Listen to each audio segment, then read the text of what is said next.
নমস্কার,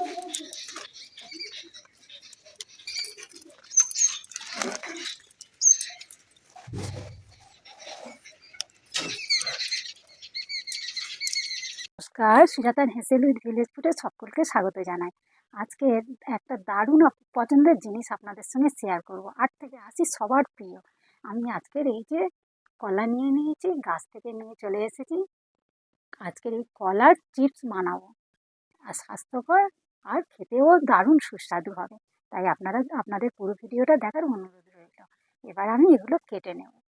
আমি এখানে জল নিয়ে নিয়েছি, দিয়ে দেবো একটু লবণ, দিয়ে দেবো একটু হলুদ। একটু কি অনেকটাই দেবো, অনেকগুলো কলা কাটবো, তাই আমি এখানে ভর্তি ভর্তি 2 চামচ হলুদ দিয়ে দিয়েছি। কলা কেটে রাখলে হলুদে দিতে হয়, নাহলে ওর কষটা কালো হয়ে যাবে। বানাবেন কেন, সব কিছু কালো হয়ে যাবে।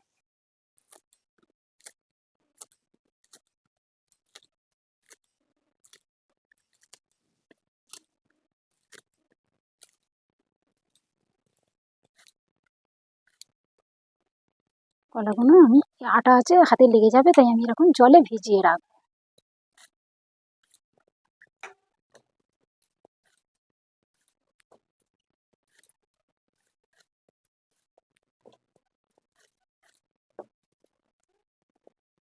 এবার ছাড়িয়ে নেব।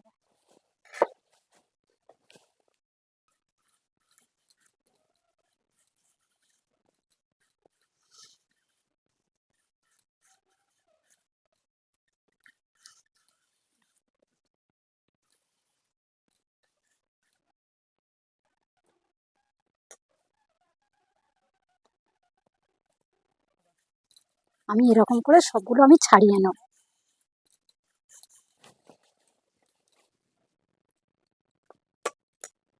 এবার আমি এগুলো চাকা চাকা করে কেটে নেব, খুব পাতলা পাতলা, যতটা পাতলা করা যায়।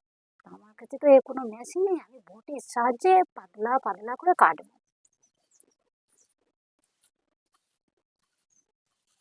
সব একরকম করতে হবে।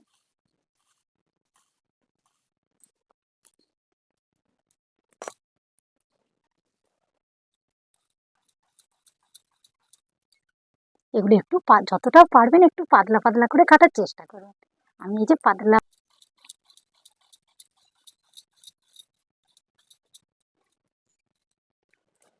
সবগুলো আমার কাটা হয়ে গেছে। আমি এগুলো জল পাল্টে পাল্টে ভালো করে ধুয়ে নেব।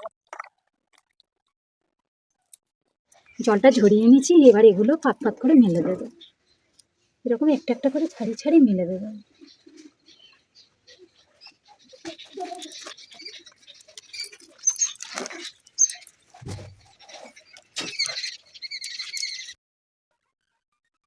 শুকিয়ে গেছে একদম, জল নেই।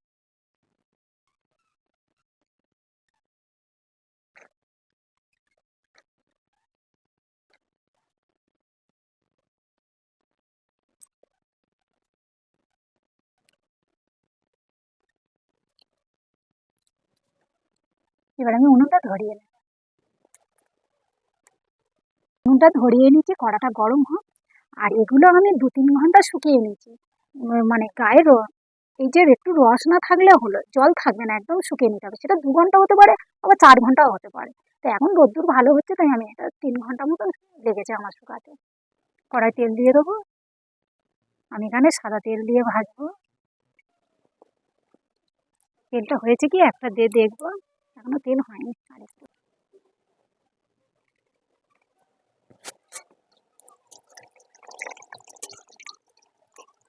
এগুলো অল্প আঁচে ধরে ধরে ভাজতে হবে লাল করে, তাহলে মুচমুচ করবে।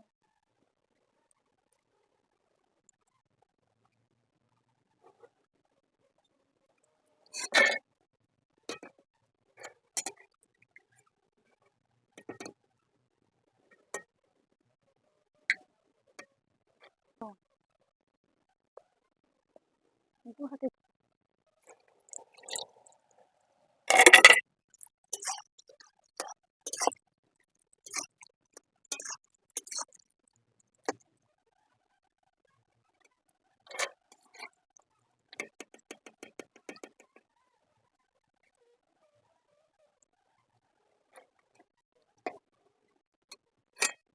এভাবে লাল লাল করে সবগুলো ভেজে নেব। আছে। আর কত সুন্দর হয়েছে দেখে। আমি এগুলো আরেকটু টেস্ট বাড়ানোর জন্য কিছু মশলা মাখিয়ে নেব। আর কত সুন্দর মুচমুচে হয়েছে দেখুন বন্ধুরা, কত সুন্দর হয়ে কত সুন্দর মুচমুচে হয়েছে। এগুলো মশলা মাখলে তো দারুণ লাগবে, আর এমনিও খেতে ভালো লাগবে। আমি এবার এগুলো মশলা মাখিয়ে নেব।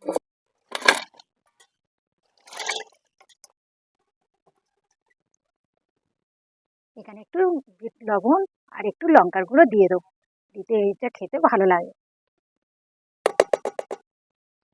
আপনাদের কাছে যদি চাট মশলা থাকে আপনারা চাট মশলাও দিতে পারেন, আরও ভালো লাগবে।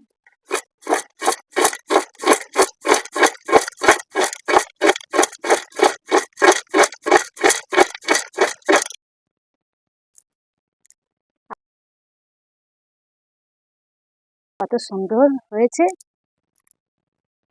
আমি এখানে একটা কোটো নিয়েছি, কোটোয় ভরে রেখে দেবো। আপনারা এটা বাচ্চাদের টিফিন বক্সে দিলে ওরা খুব মজা করেও খাবে। আর আপনারা এইভাবে রেখে দিলে এই চায়ের সাথেও খেতে পারেন, ভালো লাগবে খেতে।